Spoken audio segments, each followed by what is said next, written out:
अस्सलामुअलैकुम। मोहम्मद अज़हर सिद्दीक अपने programme political diaries के साथ हाज़िर खिदमत है। सुप्रीम कोर्ट में जजेज़ की ट्रांसफ़र वाला केस में बड़ा ये एक अहम मामला है। जो जवाब जमा कराया है, कमाल ज़बरदस्त जवाब है कि सारा प्रोसेस जो जजेज़ की ट्रांसफ़र का वो एक ही दिन में, ऐसा लगता है जैसे सारा कुछ सेट था। बहरहाल जो इन्फॉर्मेशन मेरे पास आई है वो सारा डिटेल में डिस्कस करते हैं। हाई कोर्ट के रजिस्ट्रार ने अगर जवाब जमा कराया है तो वही जवाब जमा कराया, वही स्पोर्ट, यानी हुकूमत और अदलिया सब लोग एक पेज के ऊपर है। ज़रा वो एक पेज क्या है, ज़रा उस पर गुफ्तगू करेंगे आप, वहाँ से आपको अंदाज़ा आएगा। इमरान खान साहब से मुलाकात आज हो सकेगी या नहीं हो सकेगी। 2 लिस्टें चली गई हैं ख़ानदान के हवाले से और वकला के हवाले से, वहाँ से आपको। मौलाना फजलुर रहमान सियासत का महवर फिर आ गए और आने वाले दिनों में तहरीक जो है ना, सबसे पहले इसी बात पे हम लेकर चलते हैं। और मुकद्दर का सिकंदर है और सियासत जानते हैं, ये मानना पड़ेगा मौलाना फजलुर रहमान के हवाले से। यही बात हमें शुरू में समझ नहीं आई और हम जज्बात की रोके, लेकिन वक्त के साथ साथ समझ आता है। नवाज शरीफ ये सीख चुका था। नवाज शरीफ किसी सियासी जमात के साथ बिगाड़ी नहीं है। पीपल्स पार्टी है अपनी किसी सियासी जमात, वो ठीक है वक्ती तौर पर आकर, लेकिन पाकिस्तान तहरीक इंसाफ को शायद जिस तरह अब क्या कह सकते हैं कि पोर्ट्री कुछ चीज़ों को इस तरह इस्टेब्लिशमेंट ने किया कि नहीं, कि वो हालात ऐसे बना दिए कि आप दुश्मन एक दूसरे के हो गए। यानी अगर देखा जाए तो इस्टेब्लिशमेंट ने बहुत ज़बरदस्त तरीके से, बड़े आसान तरीके से चीज़ों को हैंडल किया और सांप भी मर गया और लाठी भी नहीं टूटी, ये मानना पड़ेगा इस बातों को सामने रखते हुए। लेकिन मौलाना फजलुर रहमान ने बड़ी जो प्रेस कॉन्फ्रेंस के अंदर 2-3 बातें बड़ी अहम की हैं। एक तो इत्तेहाद का बात बड़ी वाज़ी आ गई, उन्होंने सियासी जमातों की दुश्मनियों के हवाले से ये भी कह दिया, चीज़ें सेट भी। यानी मैं इन चीज़ों को देख रहा हूँ, मैं आने वाले दिन में तहरीक का जो मामला है वो मैं देख रहा हूँ। वो नज़र आ रहा है कि तहरीक जो है ना अब जोर पकड़ने वाली चीज़ें कैसी कैसी देखे। नहरों वाला मसला जो है वो सड़कों पर आ गया। पाकिस्तान तहरीक इंसाफ के लिए मैस मोबिलाइजेशन अब मुश्किल नहीं रह जाएगी। हेल्थ वर्कर जो हैं या डॉक्टर्स हैं वो सड़कों पे ऑलरेडी हैं। किसान जो हैं वो भी सड़कों के ऊपर आगे बजट आने वाला है। आप लेबर क्लास भी इसमें, उस्ताद भी, बहुत से लोग और सड़कों के ऊपर देखेंगे जो सड़कों पे आकर एहतजाज और मुजाहरे कर रहे होंगे। अब गज़ा अपना मजलिस इत्तेहाद उम्मा जो है, जो मजहबी जमातों के दरमियान जो इत्तेहाद हो के बड़े अरसे बाद मजहबी जमातें इकट्ठी हुई हैं और इकट्ठे होकर वो भी गज़ा वाले मामले में सामने आ गई हैं। ये चीज़ बताएगी, ये चीज़ तय करेगी, ये डायरेक्शन सेट करेगी इस मुल्क की आगे क्या होना है।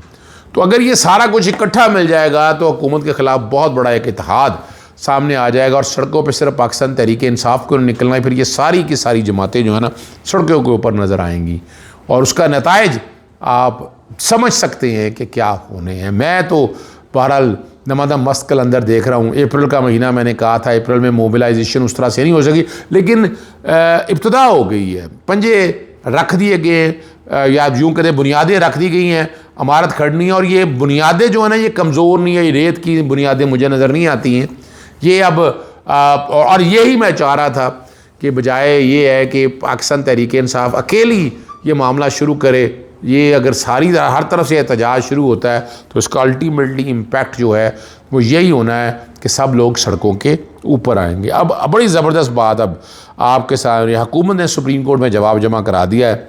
इस्लामाबाद हाई कोर्ट जजेस के तबादले की समरी हैरान कौन जो मेरे पास सामने रफ्तार से 1 फरवरी को मुकम्मल की गई, जिस रोज़ 8 अहम मराहल तय किए गए और मुतअद्दिद आला सतही दफातर और अमल भी शामिल रहे।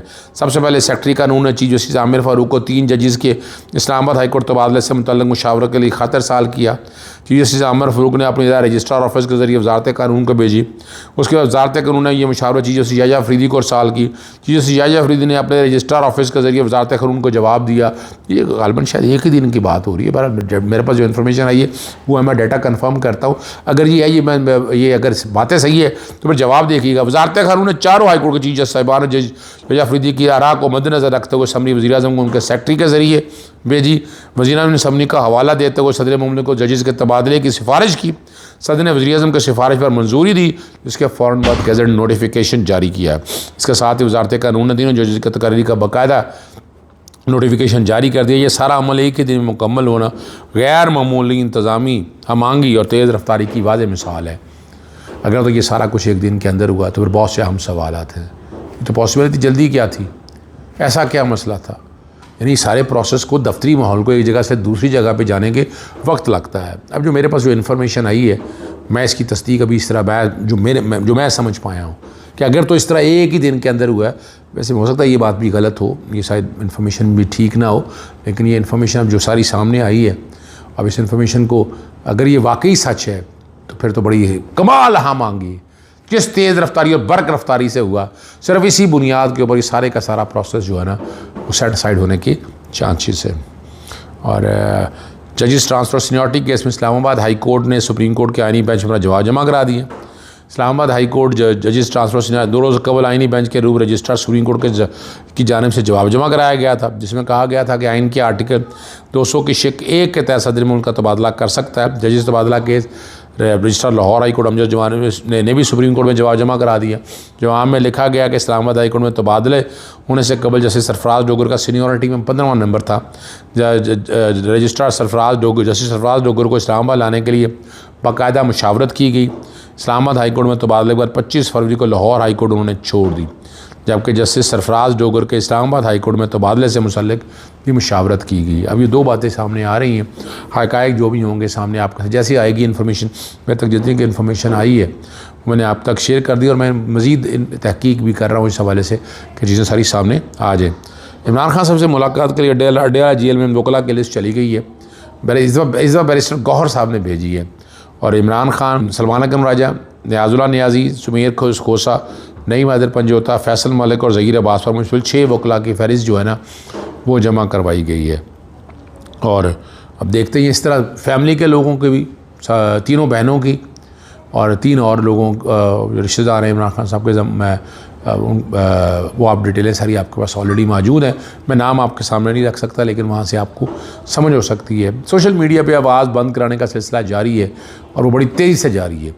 और वो तरीका यही है कि कुछ लोगों को अगवा करना, कुछ रिश्तेदारों को अगवा कर लेना, फिर उनके कुछ अर्सा गायब रहना, और फिर वो आज तक जितने भी अगवा हुए हैं उनके मंतकी जामे ये तो बताया ना अगवाकार कौन है, कोई तो है ना। यानी क्या अगवाकारों के ख़िलाफ़ कोई कार्रवाई नहीं करनी? अगर कोई भी ले गया, कच्चे के डाकू उठा कर लेकर गए हैं, कोई चोर चक्का लेकर गया है, कोई फ्राडिया लेकर गया है, जो कोई भी लेकर गया है उसके ख़िलाफ़ तो बातें सारी होनी चाहिए। लेकिन अब ये आवाज़ उठाना जो है ना, ये मेरा नहीं ख्याल है ये दबाया ज़्यादा जा सकेगा। ये अब मुश्किल है, जितने तजर्बे करने थे कर लिए। अब कितनी देर और पीका एक्ट के तहत ये काम किया जाएगा या बाकी चीज़ों को उठा कर लाया जाएगा, ये आप समझ सकते हैं कि हालात क्या हैं, बड़े मुश्किल हालात हैं। लेकिन वक्त के साथ साथ चीज़ें सारी जो है ना आप लोगों को समझ आना शुरू कर दी जाएंगी। वज़ीर आला सिंध की जानिब से जो है ना भेजी गई माहिरीन की टीम ने मुतनाज़ा चोलिस्तान किनार पर तमीरात काम की तस्दीक कर दी है। डान रिपोर्ट के मुताबिक माहिरीन को पता चला कि नहरी मनसूबे की 4 से 5 किलोमीटर पट्टी पर काम शुरू हुआ, खुदाई भी हो चुकी है, अभी भी मौके पर हैवी मशीनरी मौजूद है, हम काम रुका हुआ है। और नवाज शरीफ का लंदन में क्या बढ़ा दिया गया, सेहत नासाज है। अब ये तो मजाक ही समझते हैं लोग, हम क्या कहें आपको, और हम क्या कह सकते हैं। साबिक़ वज़ीर नवाज अपना क्या बढ़ा लिया और वापसी टिकट भी रीशेड्यूल कर दी उन्होंने। मुसलसल मेडिकल चेकअप जारी हैं। करीबी ज़राए का कहना है कि वो जुमेरात को लाहौर वापस आ जाएंगे, जो करीबी ज़राए कह रहे हैं। नवाज शरीफ की सियासत में अमली किरदार इस तरह वाज़ेह नज़र आ रहा है। अब तो सियासत में रह कुछ नहीं किया, मौजें हैं उनकी, पूरी फैमिली की मौजें हैं। यानी एक तरफ भाई वज़ीर आज़म है, दूसरी तरफ बेटी वज़ीर आला है, तो छाए तो हुए हैं हर तरह से। अपना स्पीकरशिप नेशनल असम्बली की इनके पास है, वज़ीर सारे इनके अपने हैं, तो एक तरह से कब्ज़ा तो इनका मौजूद है। लेकिन वो डिक्टेटरशिप की ज़ायश हरकत कर, यानी जो परवरिश हुई है उसके नताइज आपके सामने आ चुके हुए हैं और वो आप समझ सकते हैं कि क्या होना है। और लेकिन नवाज शरीफ वही एक वॉल स्ट्रीट की अथॉरिटी को या वो सारी हेरिटेज रिवाइवल को सामने रखते हुए वही कुछ करना चाहते हैं, लगता यही है, और उन्हीं को सामने रखते हुए आ जाएंगे। और पाकिस्तान याद रखेंगे, will Pakistan is a country where an issue can easily be killed by another. अक्सर बात कहता हूँ, सिंध हुकूमत ने भी पीछे नहीं, सरकारी अफसर को गाड़ी लेने देने का अमल शुरू हो चुका हुआ है और ये गाड़ियाँ लग्जरी हैं, कितनी महंगी है, मैं उन चीज़ों में नहीं पढ़ने वाला आदमी। लेकिन सवाल अब उठेंगे, जवाब आपको देना है।